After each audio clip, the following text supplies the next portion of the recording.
On va faire un petit détour par les États-Unis où on parle bien évidemment outre-Atlantique beaucoup de ce conflit au 8e jour de guerre en Ukraine. Bonsoir Elisabeth Guedel, notre correspondante CNews du côté de New York. Le bilan humain est déjà ahurissant et ne va continuer que s'alourdir. C'est ce qu'a déploré le chef de la diplomatie américaine, un certain Anthony Blinken, et les experts américains qui parlent, Elisabeth, d'un désastre militaire concernant l'offensive russe. Et oui, les responsables militaires et les services de renseignement américains pensent que ça ne se passe pas vraiment comme prévu pour Vladimir Poutine, alors qu'il a eu le temps de préparer cette invasion de l'Ukraine. Il la prépare depuis des mois, voire des années, depuis en fait l'invasion de la Crimée en 2014. Et donc les experts militaires, la Maison-Blanche communique beaucoup là-dessus, on est dans une guerre de la communication également.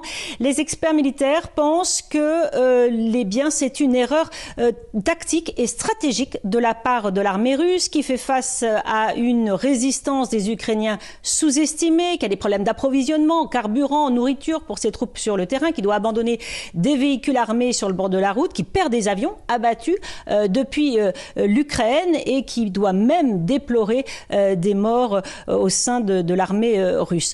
Donc, si bien que la Maison-Blanche pense que Vladimir Poutine change de stratégie actuellement, furieux évidemment que Kiev ne soit pas tombé aussi rapidement que prévu et que le renversement du gouvernement du président Zelensky ne s'est pas passé, et donc serait prêt, le président russe, à avoir une stratégie beaucoup plus d'étouffement en fait de l'Ukraine, un étouffement progressif en bombardant massivement les villes ukrainiennes, ce qui veut dire que des civils sont dans le viseur. Et ça évidemment ça inquiète la Maison-Blanche qui tente de calmer un peu le jeu. D'ailleurs, elle vient d'annuler un test de tir de missile qui était prévu depuis longtemps dans l'Ouest américain pour que ça ne soit pas perçu par Moscou, par le Kremlin comme de la provocation. La Maison-Blanche qui se concentre sur la crise humanitaire puisqu'elle vient de demander 10 milliards de dollars au Congrès américain pour répondre à cette crise humanitaire. Merci beaucoup Elisabeth, correspondante CNews du côté de New York. On vous souhaite une excellente journée outre-Atlantique. Vincent Herouet, oui, Joseph Massiscaron. Il y a quelque chose que je ne comprends pas en entendant, et vous aviez commencé à développer une argumentation. Je ne comprends pas comment, à la fois, Vladimir Poutine a pu, depuis en effet 2014, préparer ses arrières sur un certain nombre de choses, du point de vue économique, du point de vue financier. Il y a une autonomie financière de la Russie pour un certain nombre de temps.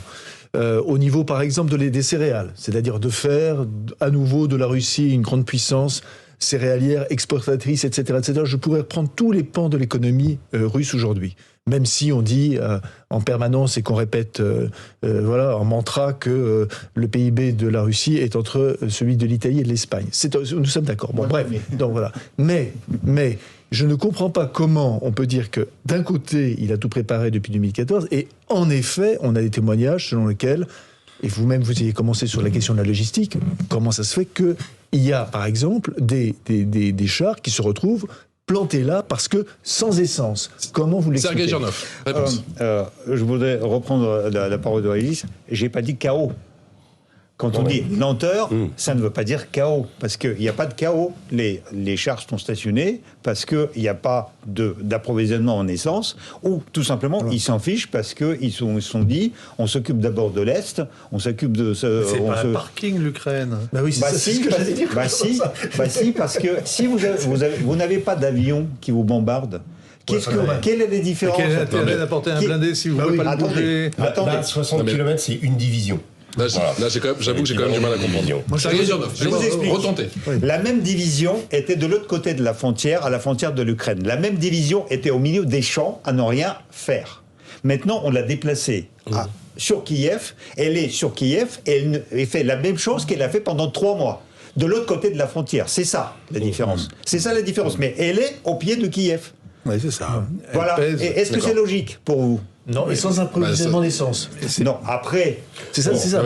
Après, il ramène. Mais il y a eu quand même des choses qui étaient mal calculées. Poutine a mal calculé Kharkiv. Il attendait que Kharkiv tombe parce que c'est une ville russophone qui allait l'accueillir à bras ouverts. C'est pas passé comme ça. Je vous en prie. Non, moi je voulais rajouter une chose, c'est qu'il y a ces fameux armements qui ont été donnés en partie par les Américains bien avant. Le Pentagone a fourni, et notamment de ce qu'on appelle des ATGM, en fait des missiles, des roquettes anti-char. Il y en a une anglaise d'ailleurs dont j'ai oublié la nomenclature, mais qui est très efficace parce que très simple à utiliser et qui a été assez dévastatrice contre les blindés, c'est-à-dire contre les chars russes, et on en a vu d'ailleurs plusieurs carcasses, et contre les véhicules de transport de troupes. Donc là, il y a eu de la casse, oui, en effet. Ces armes qui peuvent être portées par un individu et utilisées en forme de bazooka ont été très efficaces, et ça a probablement provoqué une partie du chaos, et les Russes, je pense, étaient peut-être mal préparés, même si on sait qu'ils avaient protégé leurs chars. Enfin, il y avait eu déjà des tentatives d'ajustement par rapport à cette menace, mais il y a beaucoup d'armes qui circulent, mais les Ukrainiens, et c'est là où c'est terrible, les Ukrainiens n'ont pas d'armes lourdes, ils n'ont pas d'aviation supplémentaire, et même si on va leur dire oui, on va vous prêter des avions, mais pour les faire décoller d'où, et risquer une confrontation d'un avion de l'OTAN avec un avion russe dans le ciel de l'Ukraine, j'imagine pas le pays qui va décider de ça aujourd'hui. Et Sergei Girnov souhaite absolument vous répondre, mais ce sera juste après la pause, si vous le voulez bien. On se retrouve dans un instant sur CNews et sur Europe 1 pour la suite de cette édition spéciale. À tout de suite.